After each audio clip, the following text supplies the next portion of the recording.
Bonjour, je vous souhaite la bienvenue sur la page de ce que Christ a fait. La pensée d'aujourd'hui a été écrite par Nicole Kapsoba-Nabi et elle s'intitule « Ne cède jamais à Sanballat et Tobia ».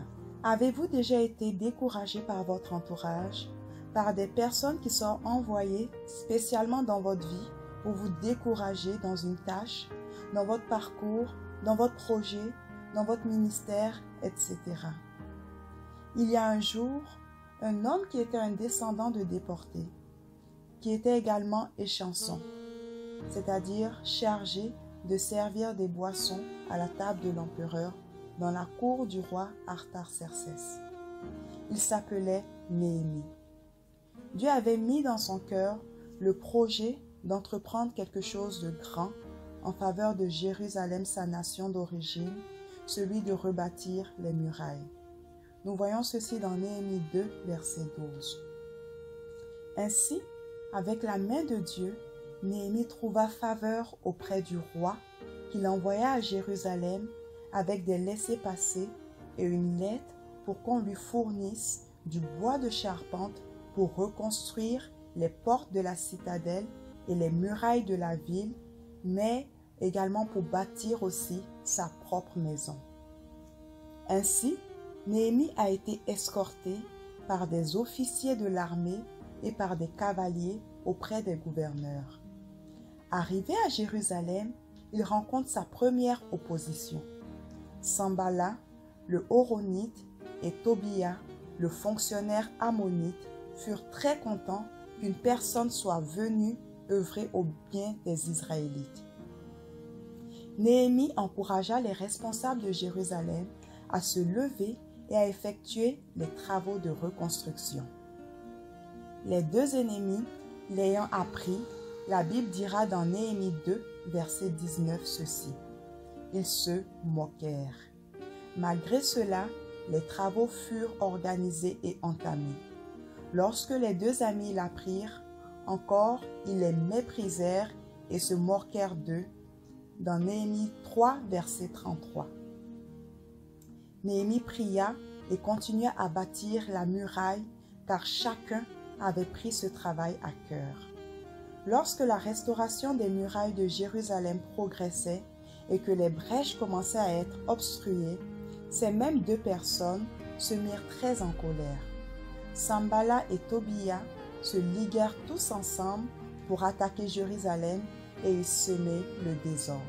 Nous voyons ceci dans Néhémie 4.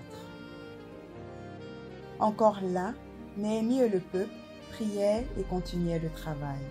Ils avaient pour devise « Notre Dieu combattra pour nous ». À la dernière étape, lorsque les ennemis apprirent que Néhémie et ses collaborateurs avaient fini de rebâtir la muraille et qu'il n'y restait plus de brèches, mis à part les portes, ils arrivèrent avec des intimidations et des accusations. La Bible nous dit, au verset 9 du chapitre 6 de Néhémie, ils espéraient que nous nous découragions et que nous abandonnerons l'ouvrage. Maintenant, ô Dieu, fortifie-moi pour ma tâche.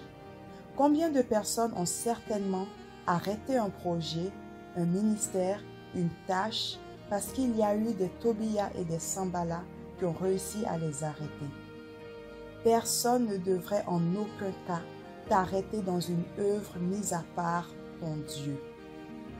Sache que dans chaque étape du projet ou de la tâche, les ennemis vont essayer comme ils ont essayé avec Néhémie. Mais à chaque fois, Néhémie allait dans la présence de Dieu, continuait, persévérait parce qu'il avait reçu une directive claire. Si en ce moment, tu es à bout et tu voudrais lâcher à cause de ceux qui te découragent, je te dis ceci. Fortifie-toi et va de l'avant. Abreuve-toi de cette eau vive que donne le Saint-Esprit et relève-toi pour la victoire au nom de Jésus. Si tu es dans une tâche, un projet que tu entreprends en ce moment, je t'encourage à continuer jusqu'au bout malgré les Tobia et les Sanballat. Je t'encourage à faire la prière de Néhémie.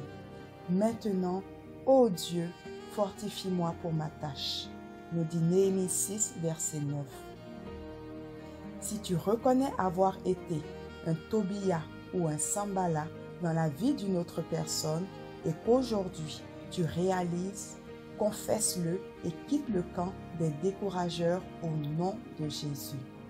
Que cette parole soit vie dans nos cœurs dans le nom puissant de Christ Jésus. Amen. Soyez bénis. Si vous venez sur notre chaîne pour la première fois, je vous invite à vous abonner et vous recevrez chaque semaine des messages inspirants qui viendront vous accompagner dans votre marche chrétienne.